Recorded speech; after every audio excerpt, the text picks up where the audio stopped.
result from the first test, you know, it's about the same. So let's see what happens when we start running this over time. So for the first few runs, again, performance is about the same. But as we start doing this over time, thermal control kicks in. And this is because without any water cooling, the phone starts to heat up, clock speed goes down, and ultimately your performance degrades. So being able to run at this high level the entire time is what Snapdragon 845 paired with liquid cool really allows us to do. And this is what we mean when we say speed. We're not just talking about that big benchmark score, although it is pretty cool. We mean actual real-world speed. When you play a game for half an hour, it should be the same speed the whole time. And so we believe that Poco F1 has set a new standard for performance. All right, pretty cool so far? That was not a pun.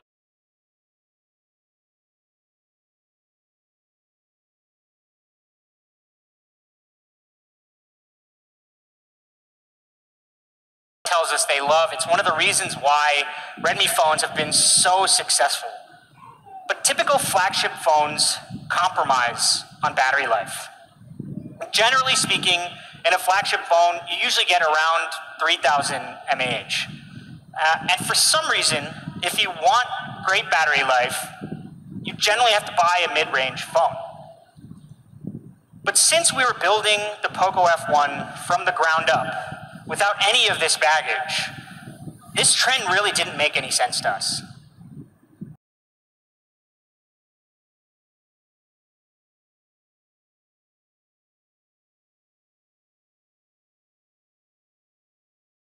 Loves. And this is a key product decision that we made early on. It seems like common sense, and almost everybody, whether it's enthusiasts or, you know, your mom or dad, everybody wants better battery life. And yet, in the race to outdo one another, flagship devices seem to have forgotten this.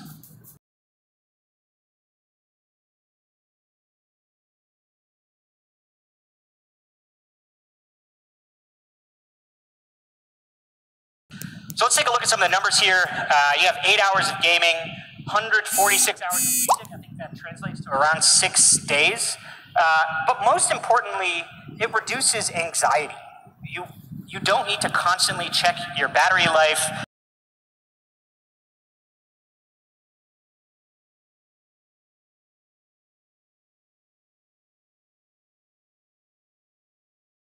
SoC, the Snapdragon 845. And once you get used to phones with 4,000 mAh batteries, it's hard to change to anything else. And so I posted this just now on Twitter, but we met with a bunch of you guys I think in January, a couple months ago. And if you ask me, the most important thing is a 4,000 mAh battery. I actually don't think you need any sort of fast charging because it lasts the whole day.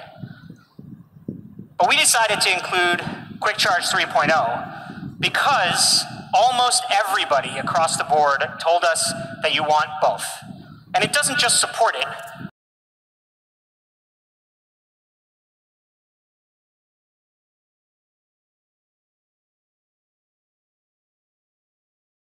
Guys told us, and I think it pretty much speaks for itself. There's a couple of other things we can show you later.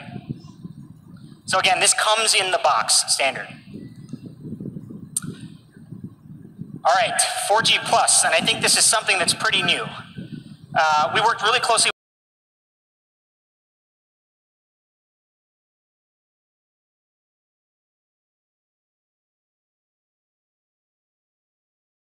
Your phone is connected to a single radio band.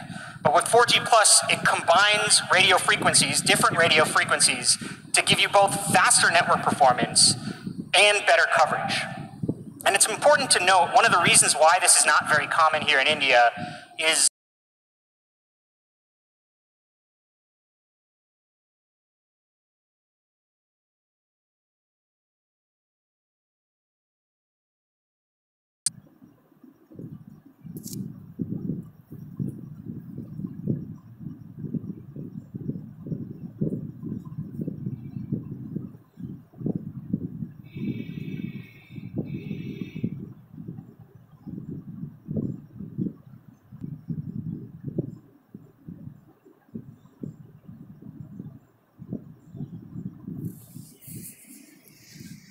thing other than speed, many of you make faulty calls.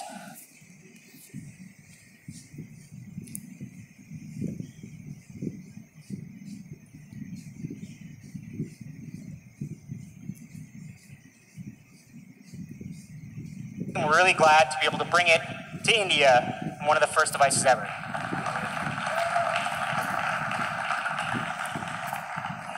All right, let's talk about some other stuff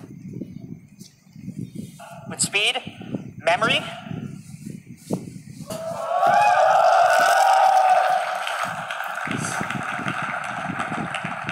So it's up to 8 gigabytes of LPDDR4X RAM, up to 256 gigabytes of internal storage. And I want to point out this bottom thing over here. It's the UFS 2.1 storage. This is an area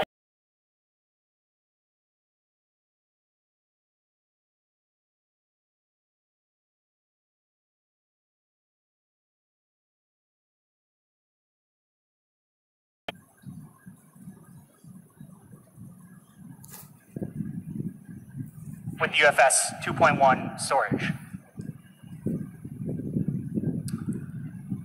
Another thing that you guys told us, I ran a bunch of polls on this a couple of months ago. Some of you will remember this.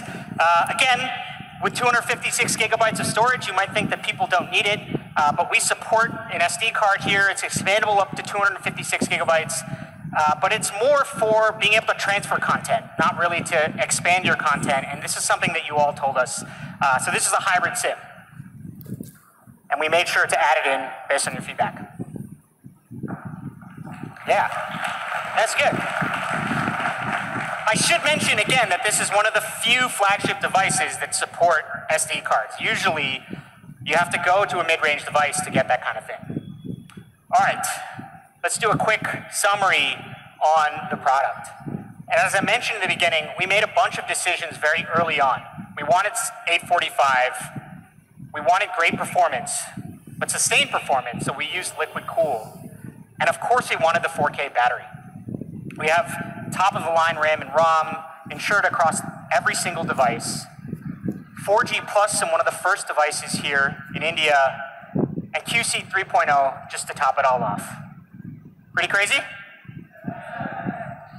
All right, so with this hardware, we think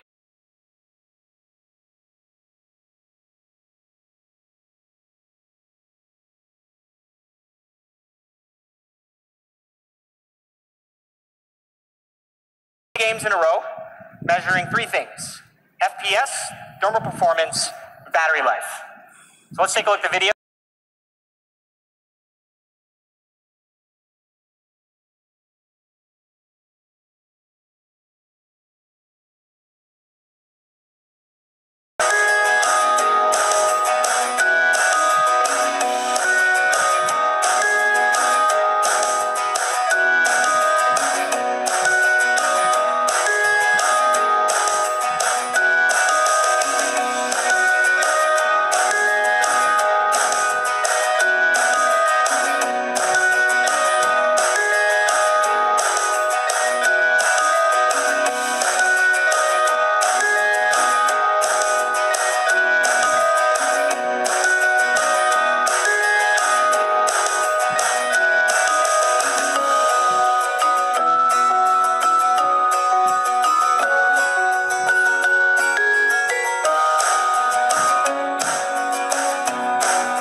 So you get great performance,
Right?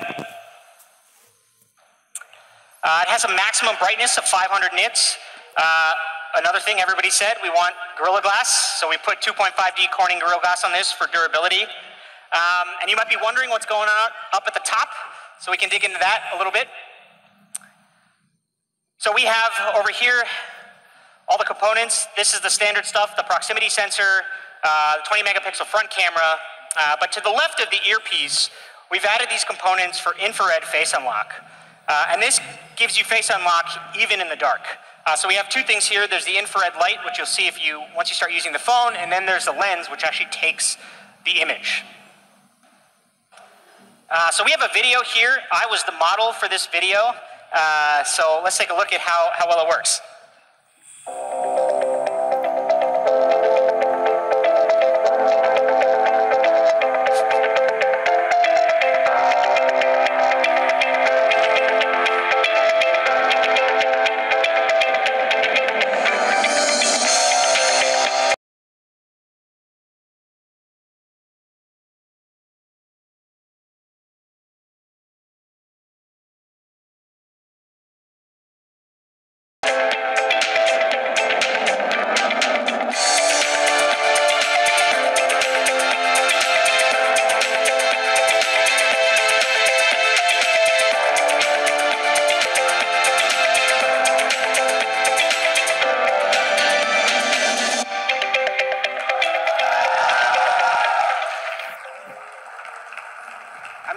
I was the model because I'm really not good at modeling. The technology is a lot cooler than my facial reaction. I think the best facial reaction is at the end, which is the last shot we did, so I was super happy about it. But in our internal lab tests, we've measured in completely dark environments, face unlock works in less than 0.4 seconds. Now the problem with the regular face unlock that's done through the normal front camera is that in the dark it just doesn't work. And if it works, you have to just max out the brightness on the display, which is the last thing you'd want to do when it's night. So face unlock with the Poco F1 works really well, even in the dark. All right, so I mentioned what's going on up at the top. If you don't like the notch, you can just change it in settings. It's pretty simple. All right, I mentioned audio. Let's talk a little bit more about audio. Poco F1 has Dirac HD sound, so you get, again, really high quality sound. It has, we talked a couple months ago about Smart PA, which is a smart power amplifier that helps you get really loud audio through the speaker without any distortion. In the Poco F1, we actually have dual Smart PA, so it's even better than any device we've shipped before. And the audio, during landscape mode, we do audio out of the earpiece for a stereo-like effect. Again, audio on this phone is really cool. You guys should definitely try it out. All right, Poco F1 comes in 3 colors. The one we've been showing here is called the Graphite Black. Excuse me. There's also the Steel Blue, which has a nice metallic sheen. Here's another view of that from the front and the back. This next one is my favorite. This is called the Rosso Red. This is not like one of those tricks that looks good on a slide or whatever. Like, go check it out in the experience zone. It actually looks really good. It has a nice kind of like tactile matte finish. Another view of that one. Definitely check this out. It looks, I think, really good on photos as well.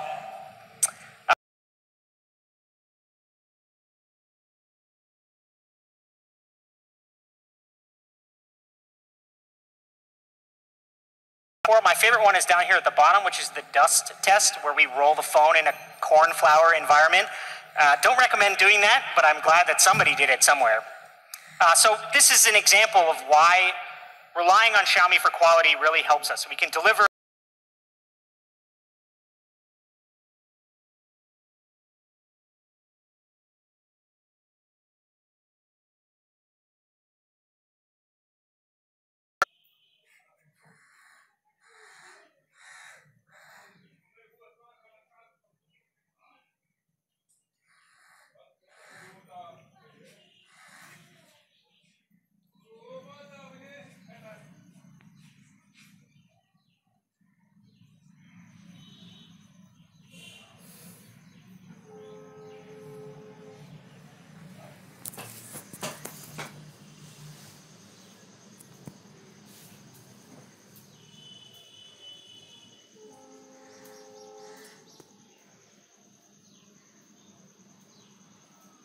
kind of knew all of that stuff. Maybe you didn't see the red one. The red one's pretty cool.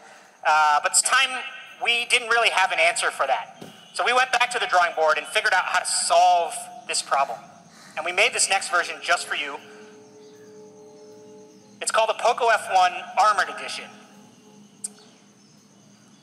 And the Armored Edition is made with real Kevlar aramid fiber. This is a key material in a lot of extreme sports gear because of its durability and lightness. It's actually imported from an American company called DuPont. It's also used, it was one of the major components in the spacesuit. This is, the thing that protected some of the astronauts during the Apollo 11 mission to space. But I think Kevlar is more commonly known as the material that's used in bulletproof vests. This phone is not bulletproof, but it uses the same material, which is, again, really, really cool. So you want to see what it looks like?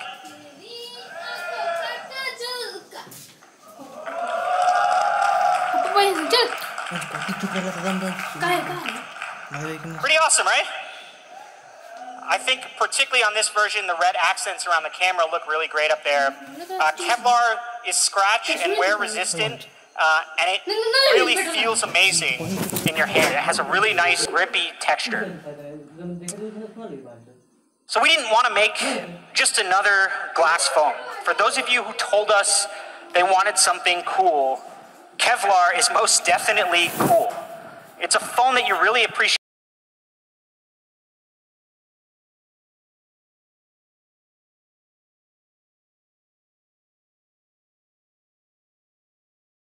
Take a look at all four of them together. Again, steel blue, that's the Rosso red in the middle. The Armored Edition made with real Kevlar, and this is the graphite black that we've been talking about. All right, so we have a product video showing off some of these phones. Let's take a look.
So if you were unhappy when you heard about the materials of this phone, hopefully it makes more sense now.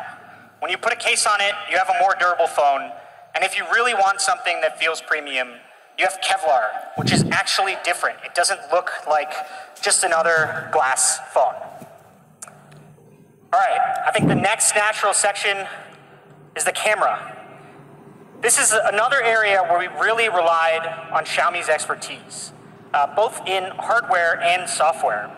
And our goal with the camera was to make it easy to get a great photo on the first try. So coming to the hardware, the Poco F1 main camera has a Sony IMX363. This is the same sensor that we're using in Xiaomi's top-of-the-line flagship phones, the Mi 8, the Mix 2S. And the secondary sensor here is a 5-megapixel sensor to give you depth information for those portrait mode shots. The primary camera sensor has massive 1.4 micron pixels. The IMX363 is very similar to the IMX362 that Google used in the Pixel 2 last year. And basically, more light per pixel means better low-light photography. The main camera also has something called dual pixel autofocus. This gives up to 12 million focusing points at any one time, which is almost 30 times the number of focusing points compared to the traditional PDAF. The result is that we have a lot more data to find out what the object of focus is and do it really, really quickly. Again, this is something Google has in the Pixel, Samsung has in their top-of-the-line Galaxy and Note phones. So the Poco F1 went through a vigorous cycle of camera tuning in our labs. We spent a lot of time working in particular on the focusing speed. So here, we actually have a video for how it fares against the Samsung S9 and the OnePlus 6. The S9 has a similar sensor. I think at some devices they use different sensors. And then the OnePlus 6 has a 1.12 micron sensor without dual pixel autofocus. So we shot another video here. Let's take a look.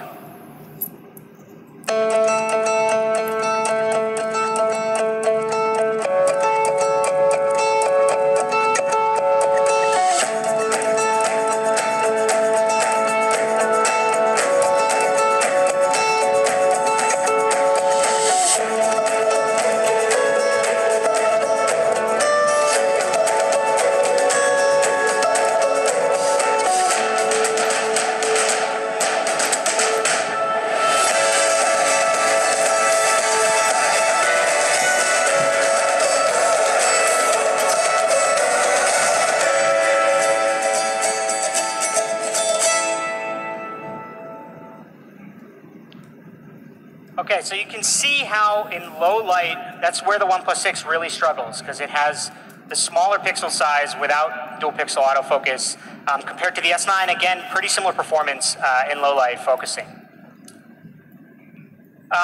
So that's Poco F1 focusing. We really believe lets you shoot in the blink of an eye. Again, the goal is to make it so that you can get the right photo on the first shot. And we have a couple of examples here of sort of action shots.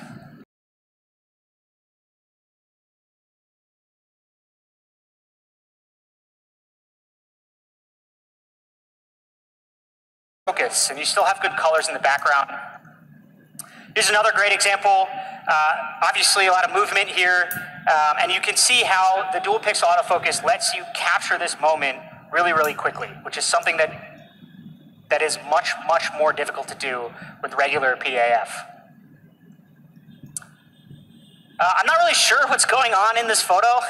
I guess this like skateboarder is like practicing for Holi or something. I'm not really sure, but it does make for a good example. Again, the guy is in focus, even though there's all these kind of smoke bombs going off. And this is one of those things where if you don't get the photo on the first try, I guess you need to buy more smoke bombs and set them off or something. It's not easy to do again. So as many of you know, more so than just the hardware, the software is important. And because we're using the same main sensor that we used in the Mi 8, and we're also using Snapdragon 845, so we have the same ISP, our camera tuning team was able to start with the same software baseline from the Mi 8. This gave us a huge head start on camera tuning. And things like the AI camera in particular take a lot of time and resources to perfect. So it was super helpful to be able to rely on Xiaomi's camera team when we started work on the Poco F1 camera. Many of you know how AI works in cameras. So basically we've trained our algorithms on thousands of images for different scenes. First, the camera tries to identify what you're shooting.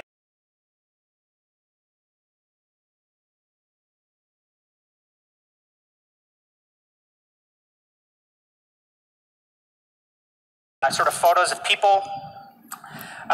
So this is kind of the phone without the AI mode. You know, it captures the person in the foreground, but the problem is because there's a backlight here, kind of all the details in the clouds go away. Whereas if you compare it with the AI version, I can do that again. Particularly like in the upper left over there. You can see how adjusting things, the white balance, ISO, shutter speed, really, really help here. We also have an option where if you want to do a silhouette, just tap that button, you can get a more dramatic Instagram-worthy photo. It's pretty cool. So beyond portraits, the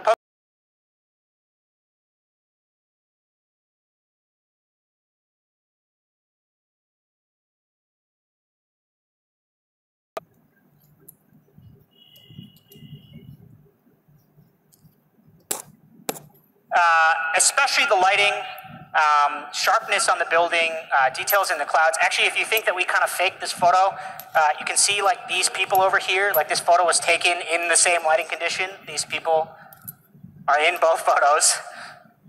So the details are much better, and you don't have to do any work. We recognize that this is a photo of a building and change the settings automatically. Here's another tough shot looking directly at the sun. Everything is washed out. You can't really even see the sun. If we jump, particularly check out the buildings here in the front.